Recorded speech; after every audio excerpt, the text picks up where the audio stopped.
So I'll sort of demonstrate. I'm holding down right click, I walk forwards, it throws the ender pearl, off it goes. Oh.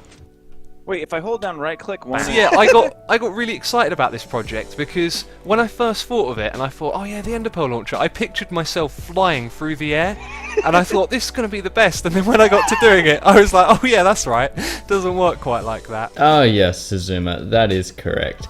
You cannot fly through the air. If Mojang won't add it though, I will. Is this what you had in mind? Now keep in mind that if I were to actually release this, I'd make sure the player doesn't face random directions. But for the simplicity of the tutorial, I am just going to leave it as is.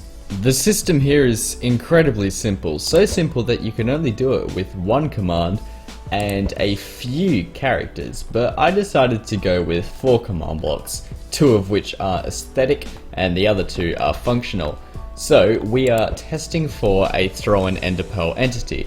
I'm sure that most of you are aware that when you right click while holding an enderpearl, it actually creates an enderpearl entity.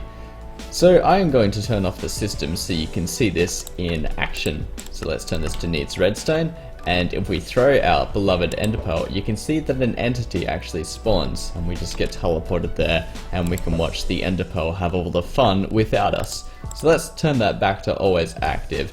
Now as you can probably see for the command, it's testing for the nearest player within 3 blocks and just teleporting the player to ourselves.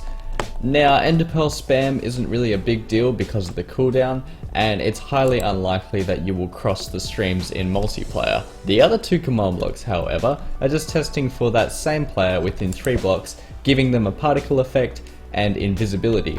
As for that other functional command block, that just teleports you up 1 block, and I will show you why. Let's disable the command, and if we aren't teleported up 1 block, sometimes you can be pushed into the ground.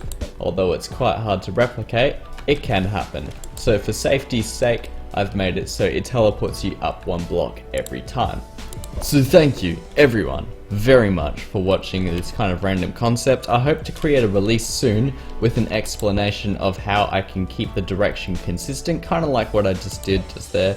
You notice I am facing in the same direction here, but if I face this way, sometimes it can orientate, yeah, you see there? Orientates my body in the opposite direction for some reason, which is some really unusual enderpearl behavior. I seem to be going diagonally. If I throw it this way, it faces me in the opposite way. That's interesting. That only happens on the x-axis by the looks of things. But anyway, I would like to recommend a YouTuber. Of course, this is my second recommendation for Samosaurus6, a very skilled command block engineer and a very skilled modeler as well. I'm just going to show you a quick clip of his, which I thought was really cool. This thing over here is even cooler. You can actually use animated textures on that model to create some really cool stuff. So if I press this button, you can see that it has spooky moving text. So if you like what you see, please go check him out. I promise you, you will not regret it. Absolutely fantastic content. But for now, thanks everyone for watching. I will see you in the next one. Take care.